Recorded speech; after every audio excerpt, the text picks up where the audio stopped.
ಪರಾಭವ ನಾಮ ಸಂವತ್ಸರ 2026ರ ಯುಗಾದಿ ಹಬ್ಬ ಅಮಾವಾಸ್ಯೆಗೆ ಬಂದಿದೆ.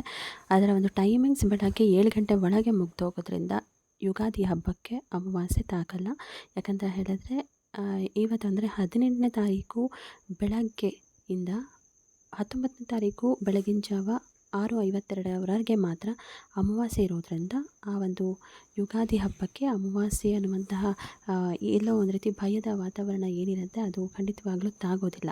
ಆ್ಯಂಡ್ ಈ ಸಲ ಯುಗಾದಿ ಹಬ್ಬವನ್ನು ಶಾಸ್ತ್ರೋಕ್ತವಾಗಿ ಆಚರಣೆ ಮಾಡ್ತಿರುವಂತಹ ಎಲ್ಲ ವೀಕ್ಷಕರಿಗೂ ಕೂಡ ಪ್ರತಿಯೊಂದಕ್ಕೂ ಒಂದು ಅರ್ಥ ಇರುತ್ತೆ. ಯಾವುದೇ ಒಂದು ಆಚರಣೆಗೂ ಯಾವುದೇ ಒಂದು ಪದ್ಧತಿಗೂ ಅದೇ ರೀತಿ ಯುಗಾದಿ ಹಬ್ಬ ಅಂತ ಹೇಳಿದ್ರೆ ನಾವೆಲ್ಲರೂ ಕೂಡ ಬೇವು ಬೆಲ್ಲವನ್ನು ತಗೊಳ್ತೀವಿ. ಬೇವು ಬೆಲ್ಲವನ್ನು ಸಿಹಿ ಕಹಿ ಎರಡೂ ಸಮ ಪ್ರಮಾಣದಲ್ಲಿ ಅನ್ನುವಂತಹ ರೀತಿಯಲ್ಲಿ ತೆಗೆದುಕೊಳ್ತೀವಿ. ಈ ಸಂದರ್ಭದಲ್ಲಿ ಬೇವು ಬೆಲ್ಲ ತಿನ್ನುವಾಗ ಒಂದು ಶ್ಲೋಕವನ್ನು ಹೇಳಬೇಕಾಗತ್ತೆ. ಅದೇನಪ್ಪ ಅಂದರೆ ಶತಾಯುರ್ವಜ್ರದೇಹಾಯ ಸರ್ವ ಸಂಪತ್ಕರಾಯ ಚ ಸರ್ವಾರಿಷ್ಟ ವಿನಾಶಾಯ ನಿಂಬ ಕಂದಳ ಭಕ್ಷಮಂ.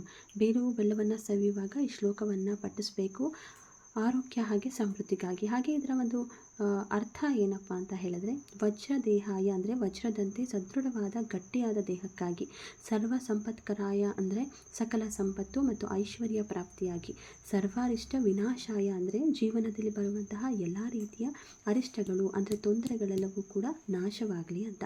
ನಿಂಬ ಕಂದಳ ಭಕ್ಷಣಂ ಅಂದರೆ ಬೇವನ್ನು ಒಳಗೊಂಡ ಮಿಶ್ರಣವನ್ನು ನಾನೀಗ ಸೇವಿಸ್ತಿದ್ದೀನಿ ಅಂತ ಹೇಳೋ ಮೂಲಕ ಬೇವು ಬೆಲ್ಲವನ್ನು ಸಮ ಪ್ರಮಾಣದಲ್ಲಿ ಈ ವರ್ಷ ನನಗೆ ಸಿಹಿ ಮತ್ತು ಕಹಿ ಎರಡನ್ನೂ ಕೊಟ್ಟು ಕಾಪಾಡುತ್ತಾನೆ ಅನ್ನುವಂತಹ ರೀತಿಯಲ್ಲಿ ದೇವರ ಬಳಿ ಬೇಡಿಕೊಂಡು ಈ ರೀತಿಯ ಒಂದು ಶ್ಲೋಕವನ್ನು ಪಠನ ಮಾಡೋದ್ರಿಂದ ನಾವು ಬೇವು ಬೆಲ್ಲದ ಒಂದು ಅರ್ಥಪೂರ್ಣ ಮಾಹಿತಿಯ ಜೊತೆಗೆ ಯುಗಾದಿ ಹಬ್ಬವನ್ನು ಆಚರಣೆ ಮಾಡಲಾಗುತ್ತೆ.